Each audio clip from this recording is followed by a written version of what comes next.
You're listening to Better at English, episode 41. Hi, English learners. Lori here, your teacher from betteratenglish.com. You're in for a treat with this episode of Real English Conversations.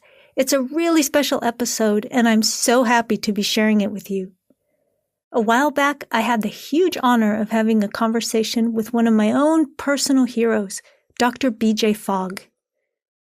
BJ's the director of the Persuasive Tech Lab at Stanford University. Put simply, he's a scientist who spends a lot of time studying how to help people create desirable habits and getting those habits to stick. The concept of motivation plays an important role in BJ's work. And I think most people would agree that motivation is incredibly important for successful language learning, maybe even the most important thing. When you're highly motivated, it's easy. But when your motivation is low, it's not so easy. BJ has a lot of practical advice about how you can make the most of your motivation, no matter if it's high or low. His way of thinking about motivation as a wave blew my mind when I first came across it. The motivation wave can easily be applied to language learning, so I'm super excited to share it with you. As always, you can find the full transcript of this conversation, including a bonus vocabulary lesson, at betteratenglish.com/transcripts. Okay, you're about to hear part 1 of the conversation.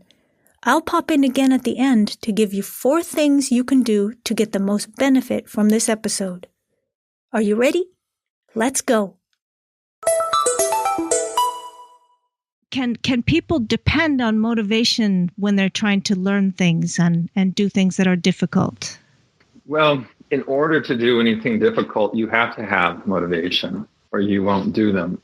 Mm-hmm. So either if the behavior or task is difficult, so you've got to find some way to summons up some motivation, or if you make the task simpler, you won't need so much motivation. So you basically have 2 options: boost your motivation or make the task easier to do.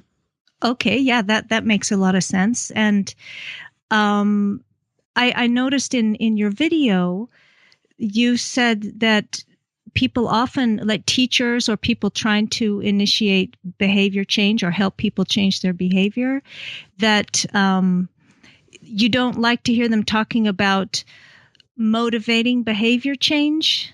You prefer the term facilitating behavior change. I wonder if you could talk a little bit about that. Yeah, in English, there's a common phrase that people use when they talk about behavior change. They often say, we need to motivate behavior change. And yes, you could motivate behavior change, but there's other ways to get behavior to happen. Mm-hmm. And if you're looking at long-term behaviors or getting people to create habits, focusing on motivation is the wrong focus. You really need to look at how do we make the behavior easy to do? Mm-hmm. And also, if it's related to the habits, how do we make the behavior rewarding or emotionally satisfying? And so the thing that I'm worried about is by using that phrase, motivate behavior change, people are really limiting themselves and how they think about the different ways to design for behavior change. Mm-hmm. It's interesting to me coming from, having a background as a teacher. I can remember from my initial teacher training, we were often, it was either implied or sometimes even overtly stated that the idea was you have to motivate your students. You have to do things to keep their motivation up. And of course, you want to be motivating and inspiring to people. But when I saw your video, your presentation about the motivation wave, it's kind of like a little bell went off.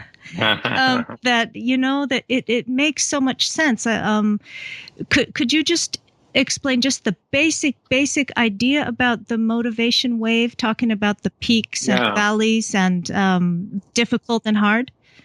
Everyone, I think, has experienced this phenomenon in their life where they get excited about doing some behavior or some set of behaviors like getting healthier or reducing stress. Now, that excitement as it goes up, I decided to call that the motivation wave because it will go up, but it will also come back down. So it's not a constant thing. And what the motivation wave allows you to do, when the motivation wave is high, you can do hard things. You can spend lots of time. You can put a lot of effort. You can persist through hardship if your motivation is high. But as your motivation comes down, you can't do the hard things anymore. You only can do simple things. Mm-hmm. And so the key to understand, there's a few keys. Number one, that motivation won't always be high. That goes up and down. Mm-hmm. And then two, when motivation is high, that's the right time to get yourself or other people to do hard things. And when motivation is low, you can't do hard things. What you can do are simple things. And so designing, if you're trying to get yourself to study more or exercise more or what have you, Mm-hmm. And your motivation's really low, then you should take let's say the study task and break it down to just 3 minutes and say, okay, I'm only going to study for 3 minutes. And at the end of 3 minutes, I'm done. Mm. Instead of forcing yourself or saying, oh, I have to study an hour. And then your brain finds excuses not to do it at all, like zero. Oh, yeah. And so what happens with a lot of people that say, great, I'm just going to do 3 minutes. Once they get started, they're like, oh, I'll do another 3 minutes. Oh, I'll do another 3 minutes. So there's a momentum they build up by doing the small steps, and the motivation actually goes up. And they may end up studying an entire hour or longer because that's how their motivation and their interest changed as they were doing it. Yeah, I have noticed that myself many, many times when I have some kind of task that I'm putting off because it seems like it's too difficult or I'm just not motivated. But if you can just force yourself to sit down and say, okay, I'm just going to at least get started, do one tiny little thing. It's so true. That often does happen that once you get going, you sort of build momentum and you end up doing a lot more than you planned in the beginning. Yeah, so that's what you do when the motivation's low. When motivation's high, when you're in high motivation wave, that's the time to change your environment, get the materials you need, let me give you an example.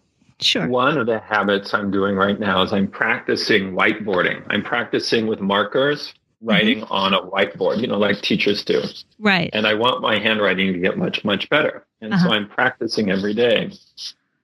And in fact, I'm doing it right now. Yeah. Because this is how I practice. But anyway, what I did was That's the end of part 1 of this conversation with Dr. B.J. Fogg. Did you notice how nervous I sounded? That's because B.J. is one of my heroes, and I kind of felt like a little fangirl talking to one of my favorite rock stars.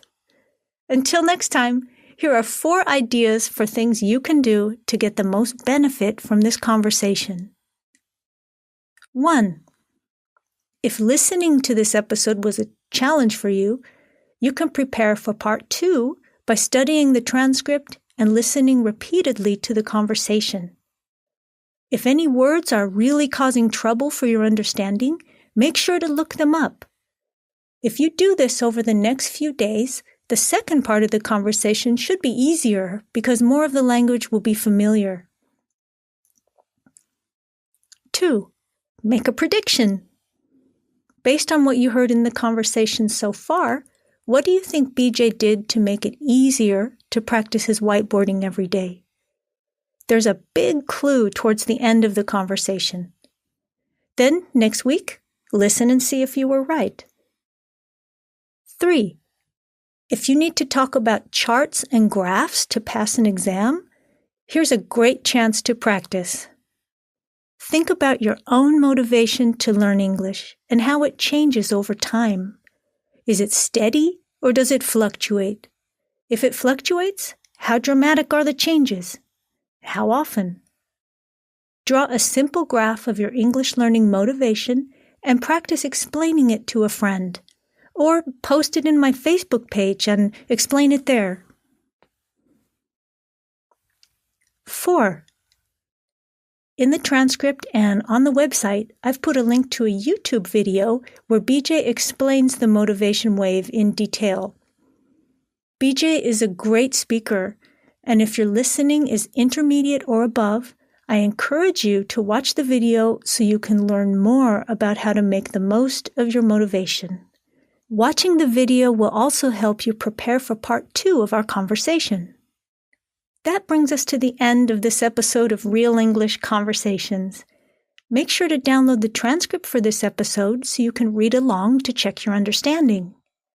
The transcript also has notes about the language we use in the conversation and explains a lot of the vocabulary. You can find the transcript at betteratenglish.com/transcripts. Until next time, have fun practicing your English. If you have questions or suggestions about what you'd like to hear in these podcasts, I'd love to hear them.